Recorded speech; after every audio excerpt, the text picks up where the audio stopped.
Hello listeners, Ian here from Endless Summers. Excited to bring you Season 2 of the podcast, coming from the 1896 Tour of England up to the Triangular Tournament of 1912, the last series played by Australia before the First World War.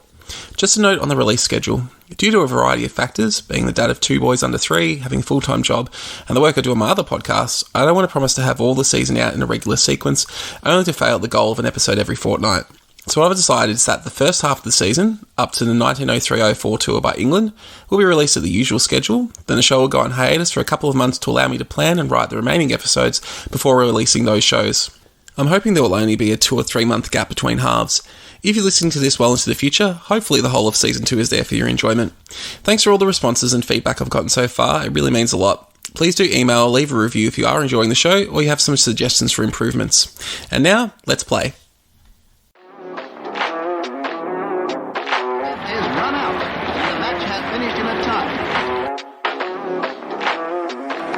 It's bowled in, the last ball of the day. There it is, wonderful. Oh, it's close, he's given it! Hello and welcome to Endless Summers, an Australian Test Cricket History podcast. Season 2, Episode 1, 1896 in England. Let's get ready to Trumble. The profits generated from the successful English tour of 1894 and 95 allowed for the major cricket clubs to expand their control over big cricket. This included the Sydney Club using their windfall to construct a new scoreboard designed by Ned Gregory that was considered one of the wonders of the cricketing world. This was completed just in time for the Sheffield Shield clash between New South Wales and Victoria in January of 1896, a match won by Victoria by 4 wickets. This would be the only loss suffered by the New South Welshmen that season, however, leading to their first Shield victory since its inauguration 4 years prior. This was driven by the batting of Donnan and Iredale, who both scored over 400 runs, whilst Tom McKibben took 31 wickets. A month prior, in December 1895, the Australasian Cricket Council met to choose the tourists for the 1896 trip to England, which would include 3 tests. The council had previously rejected a request from the Queensland Cricket Association to have a man on the panel to select the side. However, New South Wales nominated Percy McDonnell, who had played for New South Wales but was now living in Queensland, as their representative on the panel, giving the northern state at least some say in the construction of the side. McDonnell was joined by George Giffen as the South Australian rep and Harry Trott as the Victorian selector. Between them, the 3 chose 13 players to head to England. Trott and Giffen both chose to tour. Harry Graham, Hugh Trumble and Sid Gregory were the only others with previous touring experience. Darling, Ernie Jones, Iredale, McKibben and Donnan had all played Test cricket before, but were making their first trip to England. The biggest selection dilemma was over the wicketkeeper, as this would be the first tour since Blackham's retirement. Affy Jarvis, Long Blackham's understudy on previous tours, was now considered to have put on too much weight and was not selected. The first choice was a New South Wales keeper, JJ Kelly. As backup, the selectors chose Jack Harry from Victoria. Charles Eadie rounded out the squad, a Tasmanian who had distinguished himself by scoring twin hundreds against Victoria in 1895. After calling for applications and receiving over 30, the ACC chose Harry Musgrove as tour manager. Musgrove was a former Test cricketer himself, having played 1 match in 1884. The biggest name missing from this side was Albert Trott. Trott had been exceptional against the previous English side with both bat and ball, and had been expected by most pundits to be selected. His Shield season had not been his previous standard though, which contributed to his non-selection. Albert would make his own way to England, joining the MCC staff in order to play for Middlesex. He was successful in this, qualifying for the 1898 season and putting in 12 years of service for the county, once famously hitting a ball over the Lord's Pavilion. He was even selected for an English tour to South Africa, playing 2 tests to take his total to 5. However, he suffered from illness following his career and would eventually take his own life at the age of 41. When the team gathered prior to the tour, the players began to exert their power against the board. Trott was elected captain, somewhat surprisingly given Giffen had captained the previous Australian side. However, Trott was well respected by all in Australian cricket and won praise for his man management skills which, given the issues on the previous tour, were well valued by the players. This commitment to a better touring experience saw the players, going against the wishes of the board, choose to remove Jack Harry from the tour, replacing him with another Victorian keeper, Alfred Johns. Johns was considered very proficient behind the stumps, but injuries would limit his career. A disgruntled Harry sued the board, demanding that he be compensated with his tour fee, but eventually settled for £160 compensation. The board failed to hold firm with their selection, demonstrating the players still had a measure of authority that the board couldn't override at this stage. Before the tour departed, the final game of the Shield season took place as South Australia travelled to play New South Wales. There, 18-year-old Clem Hill played an outstanding knock in the first innings, scoring an unbeaten double century against a Test-quality attack which included Turner, McKibben and Callaway. After much promotion by state captain Giffen, the touring squad decided to offer the impressive young left-hander a spot in the squad, although he would officially be travelling as the assistant to Musgrove and receive a far lower share of the money earned from the tour. As a farewell, the Australian touring party played a game against the team selected from the rest of Australia. Tourists Hill and Kelly played for the rest, which included a host of players with Test experience, captained by McDonald, including Lyons, Bruce, Jack Worrell, who had earlier that season made 417 in Victorian club cricket, the first Australian to ever score over 400, Conningham, Turner and Albert Trott. The touring side won a close-fought contest by 2 wickets, with McKibben the star taking 10. The Australians then headed to Adelaide where they set sail for England, arriving in early May. The English, under Lord Hawke, had toured South Africa just prior to the English season. This has seen the return to Test cricket of George Lohmann, who took an extraordinary 35 wickets in the 3 Tests, including a best of 9 for 28. This series also saw the debut of Tom Hayward, a right-handed batsman who scored a century in the second Test, whilst also seeing Sammy Woods, who had played in the Test for Australia in 1888, become the 4th man after Midwinter, Murdoch and Ferris to feature for both Australia and England in Test matches. The English comfortably won the series 3-0. As was custom, the first match of the tour came against Lord Sheffield's 11. Sheffield had again put together a Test strength side, captained by Grace and featuring Shrewsbury, Jackson, Gunn and Mould. Ranjit Singh, who had gone to make his Test debut later that season, was also chosen. After the Australians posted 257, Grace opened the batting with Jackson. Awaiting him was the speedster Ernie Jones, bowling his first ball on English soil. Jones' pace was far above anything the English had seen from an Australian before. His first ball struck Grace on the knee. The second hit him on the thigh. The third ball rose higher, striking the doctor on his rib. With the fourth, Jones let rip a bouncer that passed through the doctor's legendary beard. At this, Grace, who was about to turn 48, asked Jones what exactly he was up to, with Jones reportedly replying, "Sorry, doctor, she slipped." Grace would go on to make 49 before falling to Jones, whilst the match would end up in a draw. There were 11 more games prior to the first Test at Lords in June. The Australians would win 7 of these, mostly against the county sides, who they would go undefeated against for the entirety of their tour. Against the Wembley Park side, the Australians came up against an old friend, the Demon Fred Spofforth. Spofforth showed his class, taking 11 wickets for the match, but the Australians took the win. The following match was against the MCC.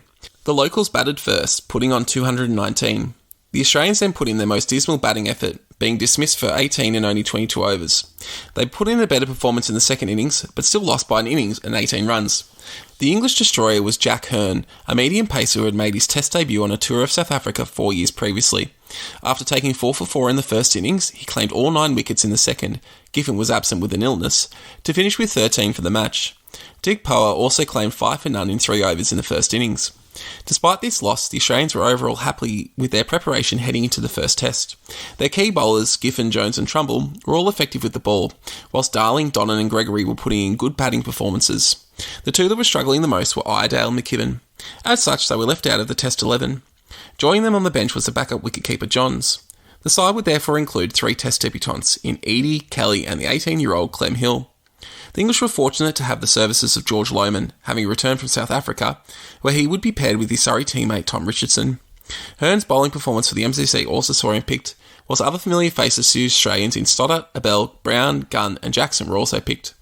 2 new faces were right-handed batsman Tom Hayward, who had made his debut against South Africa early in 1896, whilst Dick Lilly was chosen as wicketkeeper and would go on to be a fixture of the side.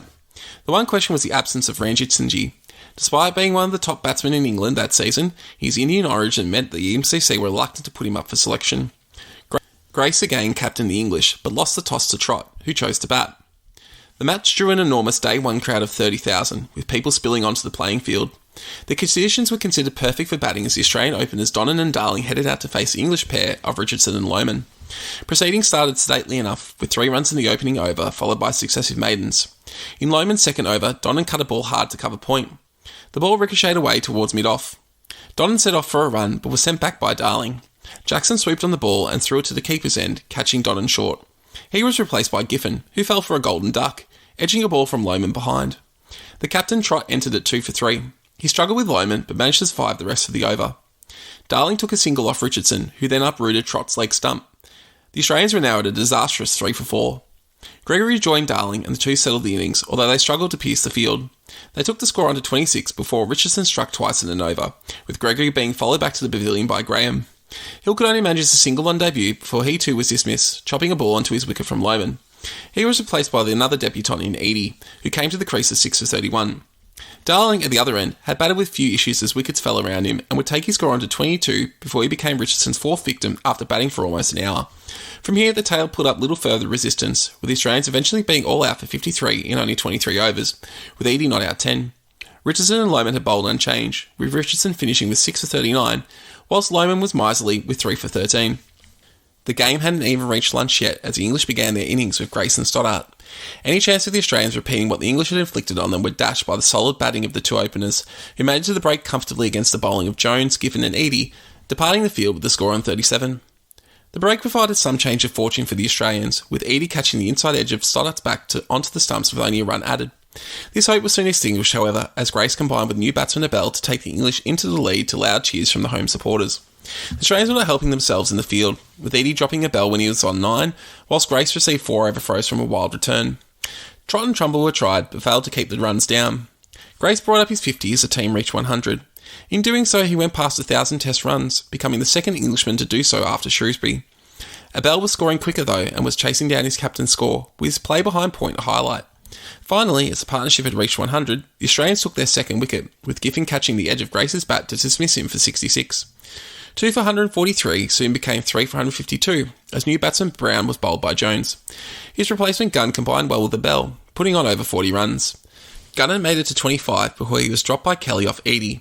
Luckily for the Australian keeper, he got another chance in the next over off Trumble and made sure of it, with Gunn being dismissed without having added to his score. This brought Jackson to the crease at 4 for 197.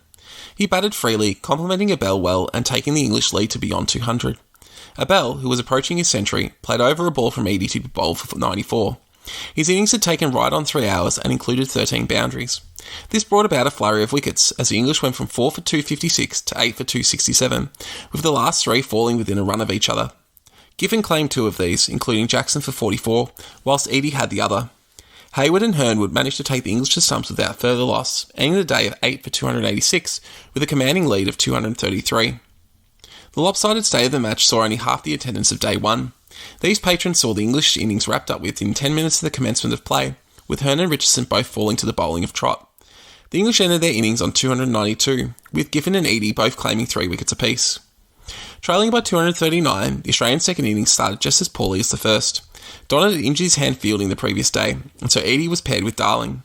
Both men were out to Richardson with only 3 on the board, with Darling's middle stump sent flying, whilst Eadie was caught behind.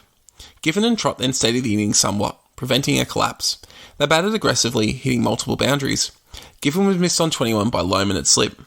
The Australians were able to go past their first innings score with only 2 wickets down before the 59-run partnership was broken, with Richardson clipping the top of Giffen's off stump, dismissing him for 32, a score which included 7 boundaries. This brought Gregory into bat with his captain. From here, the balance of the match began to shift. Trott, who had been struggling to this point, now batted with more fluency, whilst Gregory batted with freedom. They were helped by Grace's captaincy, who continued with Richardson despite the great bowler struggling with a heavy workload. Gregory hit the speedster for multiple boundaries on the leg side, whilst also cutting him for 4. Hayward and Hurd both nearly bowled Trott. The Australian captain survived, helping Gregory take the score onto 100.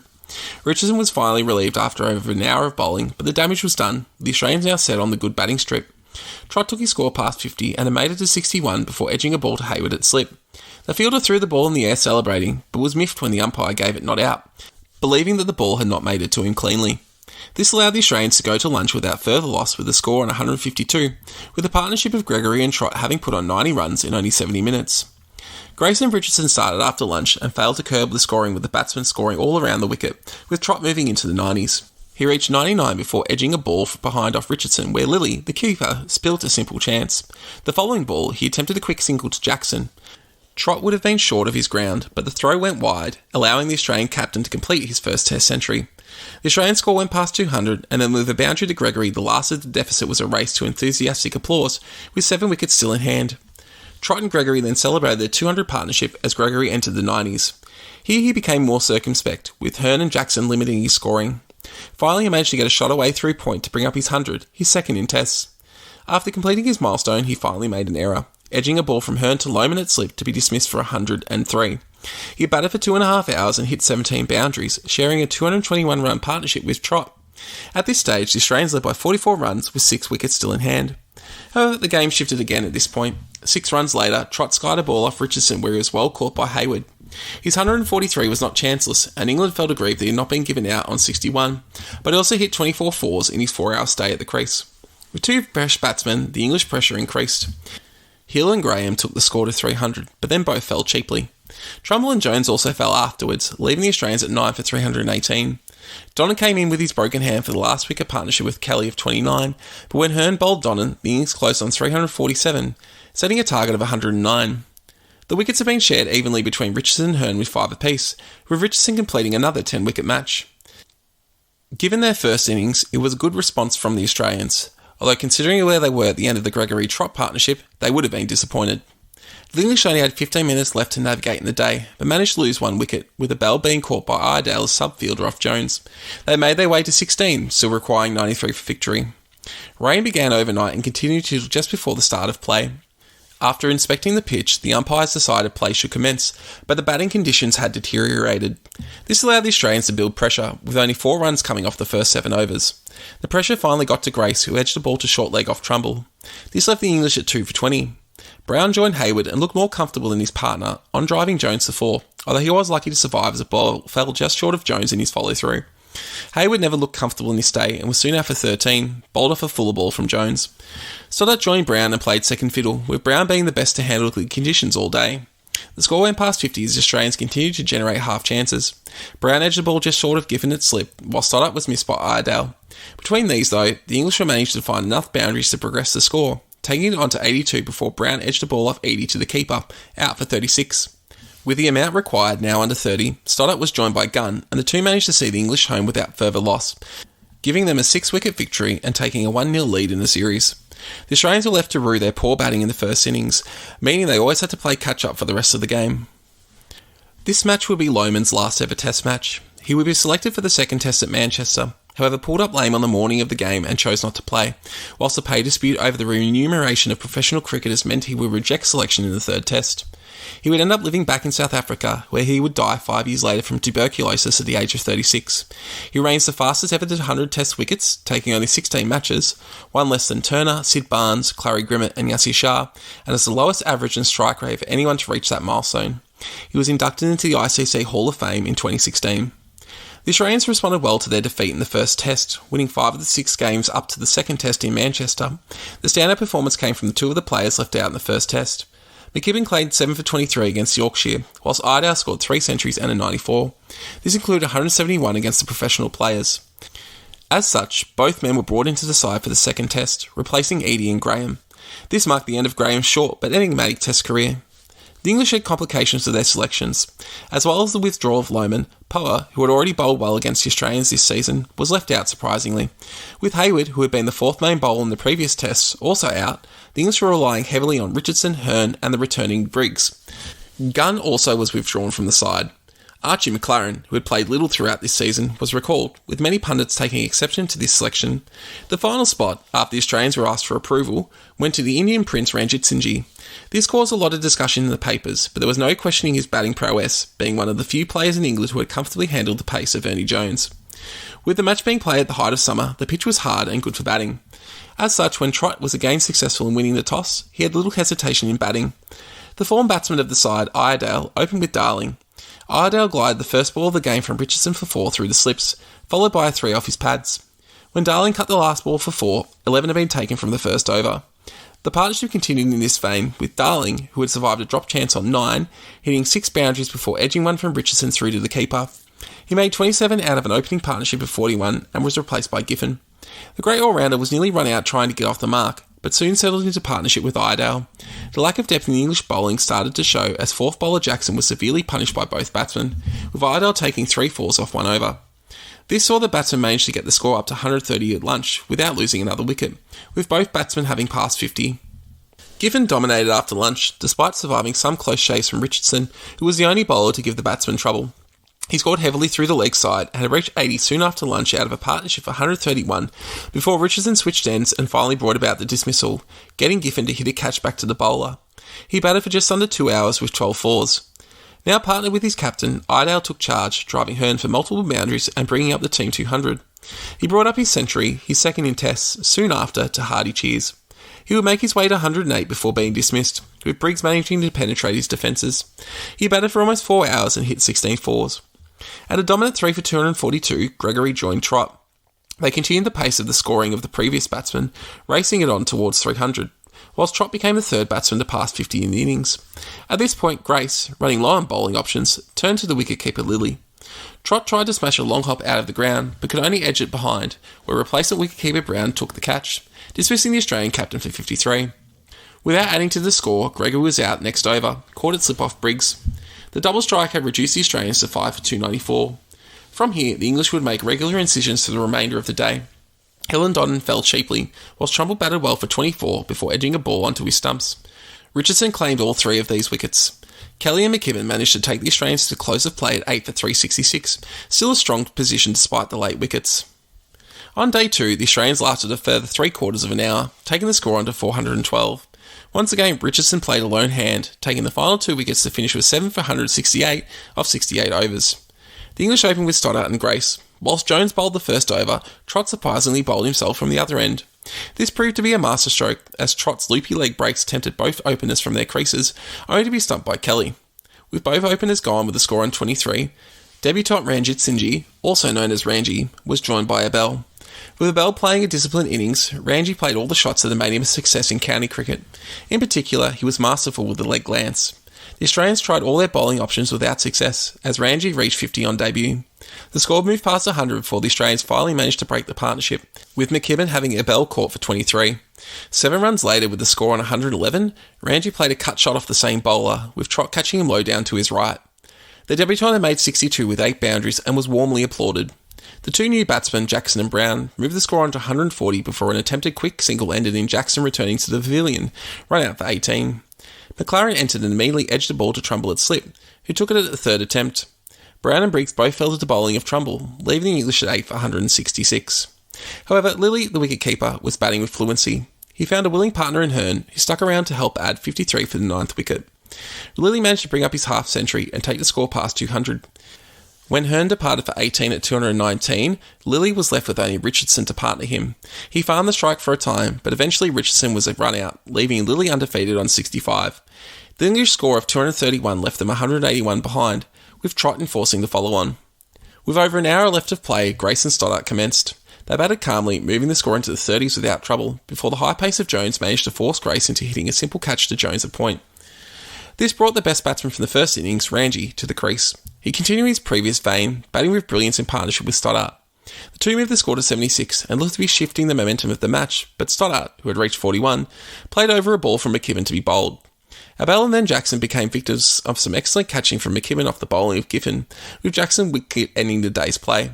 This wicket for Giffen gave him his 100th in Test cricket, the second Australian to do so after Turner, as well as making him the first player in history to complete the double of 1,000 Test runs and 100 wickets, a fine achievement for the great all-rounder. The English were now down 4 of their best batsmen, still 72 behind the Australians at 4 for 109. Ranji, though, was still there on 41. Whilst he was in, there was still hope.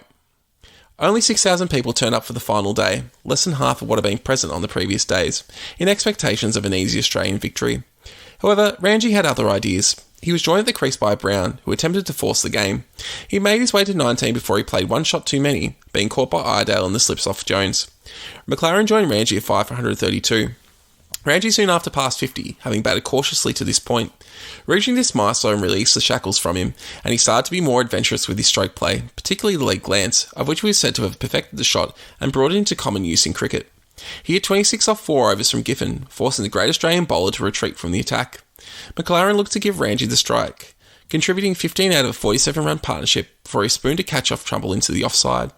However, he had set the template for the other batsmen in the innings, holding the line whilst Ranji was playing so fluently. Lilly replaced him at the crease and filled the same support role. The partnership took the English into the lead whilst Ranji continued to play his shots, not slowing down as 100 approached, bringing up the milestone on debut after 2 hours and 10 minutes of batting, with the last 50 coming in a rapid 40 minutes. The English started to build their lead, taking the score past 200 as hope began to rise among the home spectators. Giffen was eventually brought back and managed to achieve the breakthrough, with Lilly being caught at short leg for 19 with a score at 232. Briggs and Hearn also played an important role in partnerships as Ranji continued to score at will. When Hearn was ninth out with a score at 304, Ranji had made his way to 154. He would not add another run though, as Richardson managed a single before being caught off Trumble, ending the innings at 305. Ranji's knock-in included 23 fours and a bead chanceless. Most of the observers stated they had never seen a better innings. Ranji had given the English an opportunity, but only a small one. Their lead of 124 was not much on a pitch that was still good for batting, and the Australians should have been confident in victory. However, with the pressure of chasing, Iredale and Darling opened the batting and began scratchily, moving the score under 20 mainly through edges through the slips. Richardson, inspired by Ranji's effort, was bowling with fire and was rewarded when he bowled Iredale for 11. 2 more quick wickets were claimed by the great fast bowler, with Giffen falling in the slips for 6, whilst Trott could only manage 2. Darling stayed in partnership with Gregory somewhat, but he also fell to Richardson, edging behind to the keeper for 16. The Australians were now 4 for down for 45, and the crowd sensed the tension now building. Gregory was joined by Donnan, and the two hunkered down. Hearn played a key role in allowing Richardson to attack, going for only 4 runs in 11 overs of bowling. Gregory managed to get runs off Richardson, looking the most comfortable Australian at facing him that innings, and moved his score into the 30s, helping reduce the target to under 50. Grace turned to Briggs and was rewarded when Gregory popped up a catch to short leg, dismissing him for 33. Half the side was now out for 79, still requiring 47 to win. Donnan and Hill then combined with a further partnership, but both will be out by the time the score reached 100, again to that man Richardson. With only the tail-enders remaining, many felt the English were now favourites. Trumble and Kelly then came together. Playing with as little risk as possible, the two crawled their way towards a target. The tension was so high that Trott couldn't watch their partnership, choosing to hire a cab to drive him around the ground. They got to within 9 runs of victory when once again Richardson caught the edge, this time off Trumble. However, Lilly, who had kept well all innings, spilt the chance. This was the last opportunity generated, and the two batsmen were able to eke their way to victory. The last 25 runs had taken over an hour to obtain, but the Australians were successful in gaining only their 3rd ever Test victory on English soil. Richardson's 6 wickets to go with 7 in the first had been an outstanding performance, but he had lacked support. Despite the loss in their side, the Manchester public cheered the Australians warmly, recognising their great achievement. The series was now level heading to the 3rd and final Test of the Oval in early August. The matches between the 2nd and 3rd Tests saw the Australians win 3 of the 6 games, whilst only losing 1 to an invitational side. Both Trott and Hill scored 2 centuries during these matches, whilst McKibben claimed 10 in the match against Surrey. The biggest development, though, was the rumblings amongst English professional cricketers regarding their conditions. Despite the profits drawn by both county championship and Test attendances, the pay was low, with professionals only being offered £10 to play in the Tests. This contrasted with the amateurs like Grace and McLaren, supposedly playing for free, but receiving large appearance and expenses fees for their participation. Pay for professionals generally depended on remaining injury-free, whilst those with contracts only received a few pounds a week during the winter months, not nearly enough to survive on. Most had second jobs, and many professional players would be abandoned following their careers, with some dying penniless in poorhouses. These experiences are what motivated Lohmann, Abel, Gunn, Richardson and Hayward, upon receiving notice they had been selected to play in the 3rd Test, to write to the Surrey Cricket Club to demand a doubling of their match fees. Surrey refused point blank and intended to find replacements for the players. The move was debated heavily in the press. Finally, behind-the-scenes negotiations saw Abel, Richardson and Hayward change their position, choosing to play for the original fee. Lohmann and Gunn held to their original position and thus did not play in the 3rd Test. Soto withdrawn after it being revealed in the press how much he would make for playing despite being an amateur, whilst Briggs and Brown weren't selected from those who played in the 2nd Test.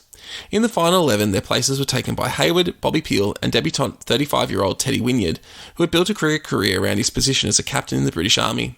Their success in the previous Test meant the Australians would go in unchanged. However, the 2 days prior to the Test had seen a large amount of rain fall on the Oval. The morning of the Test was no different. The showers continued until early afternoon, with the game only being able to start just before 5 p.m. Grace won the toss and chose to bat. He surmised that the pitch would always be difficult to bat on, but would be at its best when saturated and only increase in challenge when it dried out. This proved true of the play available in the remainder of the day. Grace and Jackson opened, whilst the Australians began with Giffen and Trumble. The pitch made scoring difficult, but there was little threat of losing a wicket if the batsman played sensibly. Giffen had an LBW appeal against Grace turned down, whilst Jackson made progress with 2s and 3s. The score moved on to just past 50 before the first wicket fell, with Trott taking a good catch off Grace low down at point off Giffen. That was the only success for the Australians, with Ranji joining Jackson in taking the English through the stumps at 1 for 69, with Jackson on 39 not out. The sun shone at the commencement of the second day, meaning the drying of the pitch would begin with earnest. Jackson and Ranji began cautiously, with Giffen and Trumble providing few loose deliveries. When his score had reached 45, Jackson pushed forward to delivery from Trumble. The ball held in the wicket and he only managed to pat it to short mid-on when McKibben took the catch. This was the first wicket for Trumble in a match that would take him from handy player to leader of the Australian attack. Hugh Trumble was born on the 19th of May 1867 in Collingwood, Victoria, and came from a cricketing family. His father William played for the South Melbourne Cricket Club, whilst his older brother John had played 7 tests for Australia in the 1880s. His father laid out a pitch in their backyard to prepare his boys, lying a feather on a good length for his sons to hit. Hours of practice allowed Hugh to grow into an accurate off-spin bowler. He made his first-class debut in 1887-88, taking 752 against New South Wales whilst bowling in tandem with Fred Spofforth. Good performances in Shield cricket saw him selected to go on the 1890 tour of England, where he struggled with the English pitches. He was next selected for the 1893 side, but again struggled. There was some surprise when he was selected for the current tour, with Tom Horan stating he didn't think Trumble could be a success. His experience was starting to pay off though, as he was used to great effect in the tour games. His test returns hadn't been as great, and in the 8 tests he'd played up until this one, he'd only taken 17 wickets in 8 matches at 36. This match would be his turning point. In the over following Jackson's wicket, Giffen had Ranji playing back to a ball, only to be completely beaten and bowled, a shocking development given Ranji's apparent mastery in his short test career to that point. The English were now 3 for 78 as the two new batsmen, Abel and McLaren, began to develop a partnership, mostly in singles as the bowling remained tight. They slowly progressed the score past 100.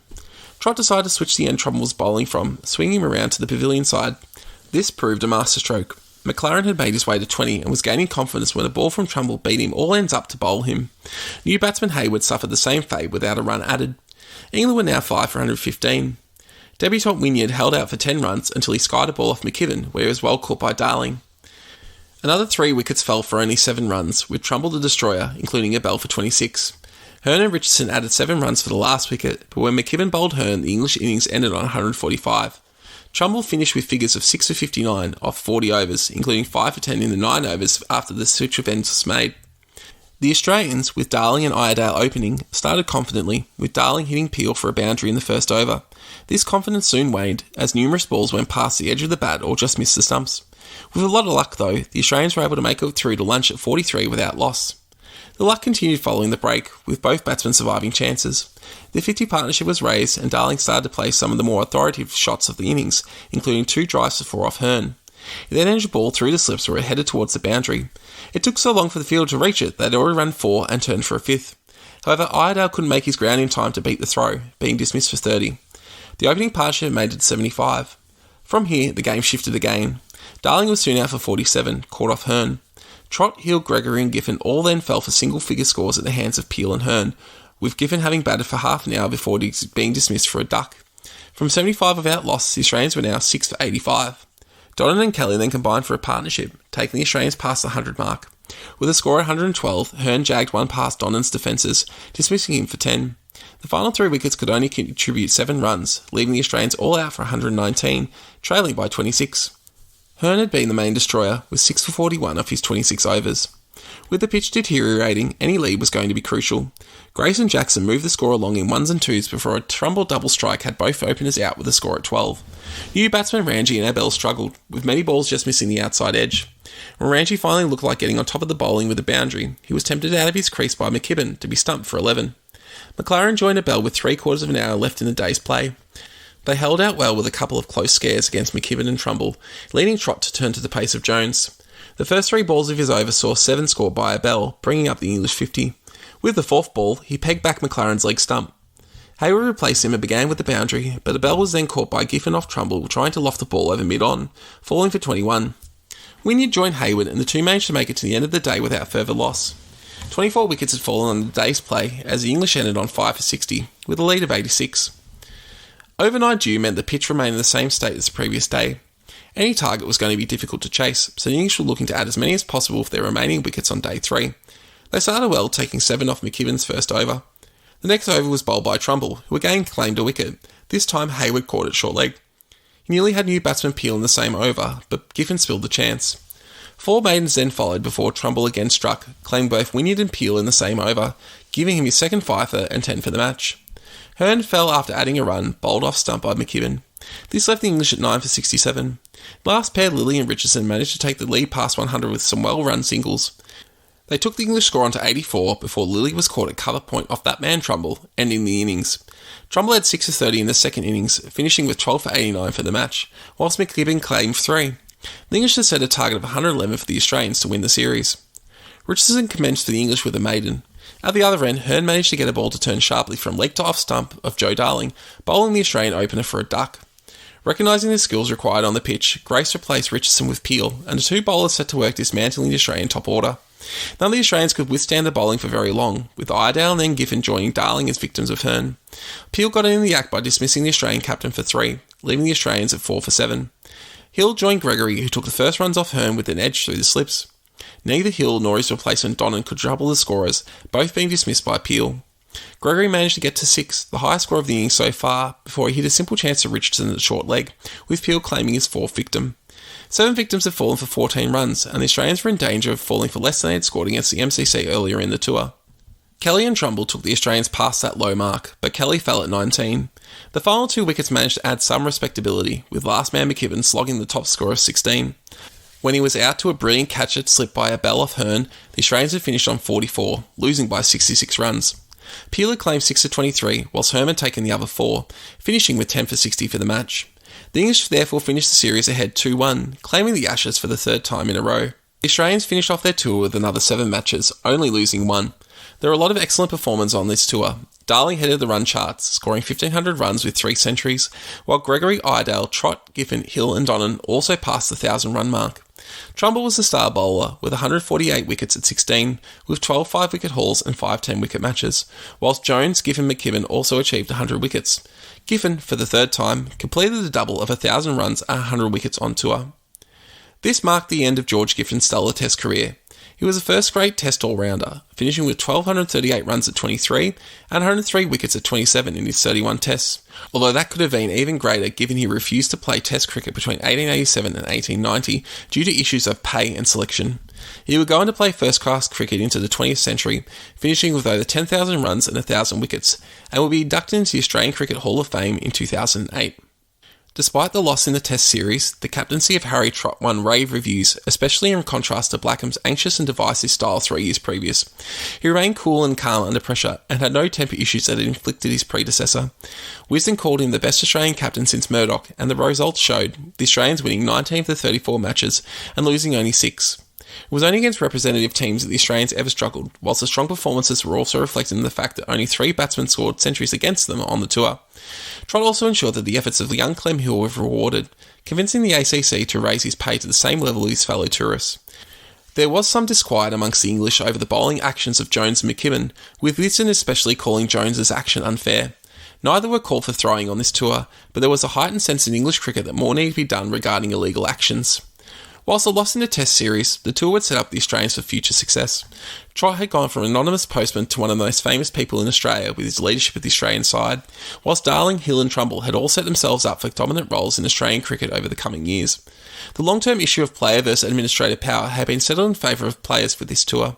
However, as cricket boards became more unified and strengthened their position, the power balance would begin to shift, handing more power to the administrators as cricket continued on into the early 1900s. Thank you for listening. New episodes of Endless Summons will be released fortnightly. Please subscribe to be notified of new releases. You can also follow us on Twitter at pod_endless, and you can email us at endlesssummerpod@gmail.com.